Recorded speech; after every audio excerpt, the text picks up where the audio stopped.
There you go. That's what I like. Okay, so I've been doing this for a couple of weeks now. I'm very glad. I want to take a minute to thank the Boba staff for putting up with me for the last couple of weeks. At first, I was afraid I was going to run out of material eventually. I haven't lived the most exciting life. I don't have a detailed catalog of all the funny things that happened in my life. But then it hit me like a ton of bricks. I live in Florida now. I live in the one state in the United States that's known just for being Florida.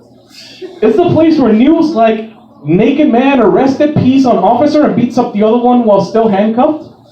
And stories like lady who farts really hard in the line of the supermarket threatens another man with a knife. I'm amazed that the local news don't have a spot in Comedy Central. I mean, I would watch prime money to watch this, and it happens every day. So at first, when I moved out here, I knew this was a thing, but I just thought it was funny. But now that I'm doing comedy, now that I'm getting it out there, now I go out there, every time I go to the supermarket, every time I go to the mall, take a walk down Ybor, it's like I'm going on a safari hunt. I'm looking for the rare Floridian fruit basket cocoa bird.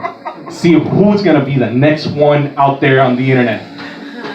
It's exciting because you get to see it firsthand, and when you read the article, everybody tags you in, you're like, I was there. So, it had a chance. I think I had my first actual Floridian story, and it happened in my neighborhood.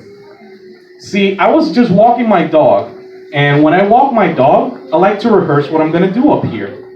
And the thing is, as a Puerto Ricans are notorious for talking with our hands. You can see it now. I'm using my hands a lot. It's like we speak Spanish and English with a sign language accent. It's just part of it. The thing is, if you don't know what I'm doing and you see me walking out on the streets, I'm gonna look like a lunatic. I'm just gonna look like an angry person throwing a fit. You see that running on the streets, you're gonna walk the other way. Doesn't matter where you're going. You're like, nope, I ain't crossing that. And usually a lot of people don't pay attention to me. But today of all days, not today, but on this particular day, this individual saw me doing this, and she thought she found a kindred spirit. See, she thought I was having a bad day, so she proceeded to approach me. Thing is, I noticed her from afar, so she was walking down my path. Unfortunately, it's too late for me to dodge. It's too late for me to turn around and do something. I just see her, I try to do the polite thing, nod, keep walking. No, this woman had a story she had burning inside her soul, and she wanted to let it out, and you could see it, because if she was approaching me, she gave all the signs that she wanted to start a conversation. Look at me in the face, like for half a mile, twisting her head a little bit, and you could see her taking a deep breath, like she's about to let out a howl. And from the pit of her soul, she let me know. Did the exterminator drop a deuce in your toilet too?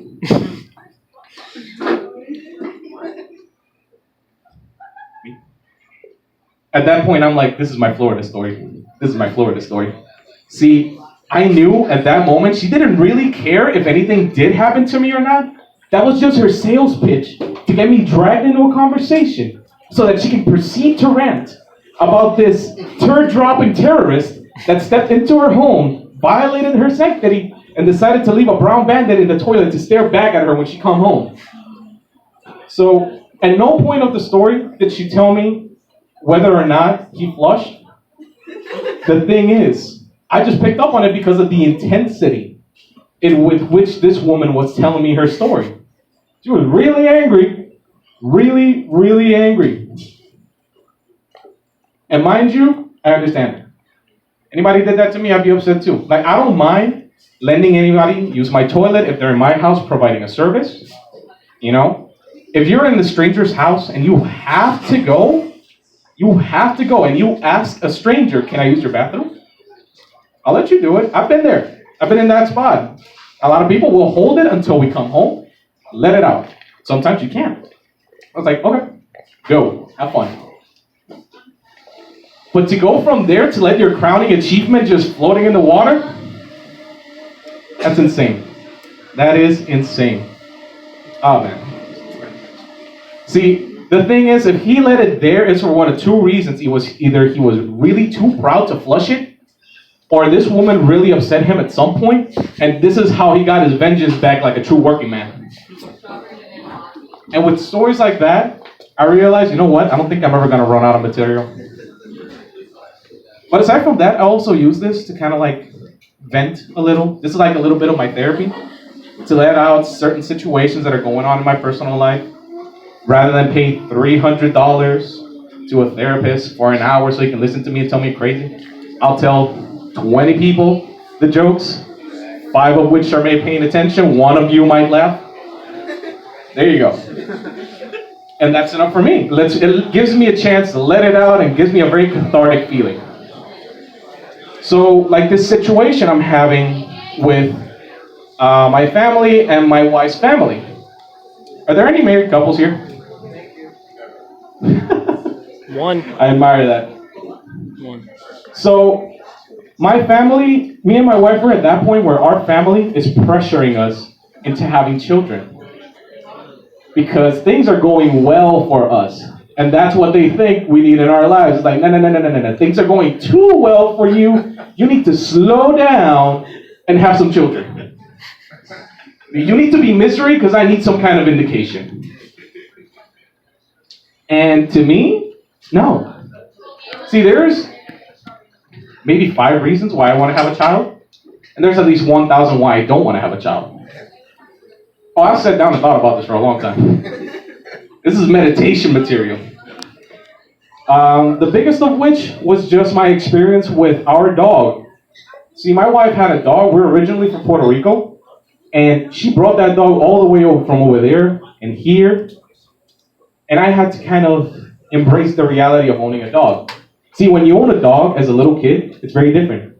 You clean their poopsies maybe once or twice, feed them once, forget that they feed and somehow run on rechargeable batteries, and then your parents have to feed them. Bathe them maybe once as a punishment. That's it. But when you're an adult, oh man. See, you have to always feed them, always take them out. Make sure they have enough exercises. Teach them anxiety coping mechanisms. Teach them how to be social. Keep track of their vaccines. And I'm not sitting here going, hold up. I just wanted something I could play with. The hell? And with that, I'm like, no. This is where the line is. But it's unfortunate because I have family members that are trying to drop subtle hints, and some are trying very hard. My wife's stepdad. My wife's stepdad dropped one hint very subtly once, and it was pretty funny because he tells her,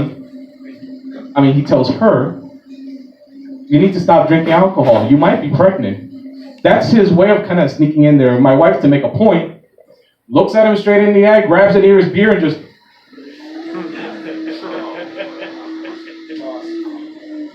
I'm sorry, what was that? All right, man. My name is Manny. That was all the time I have for you guys today. Woo!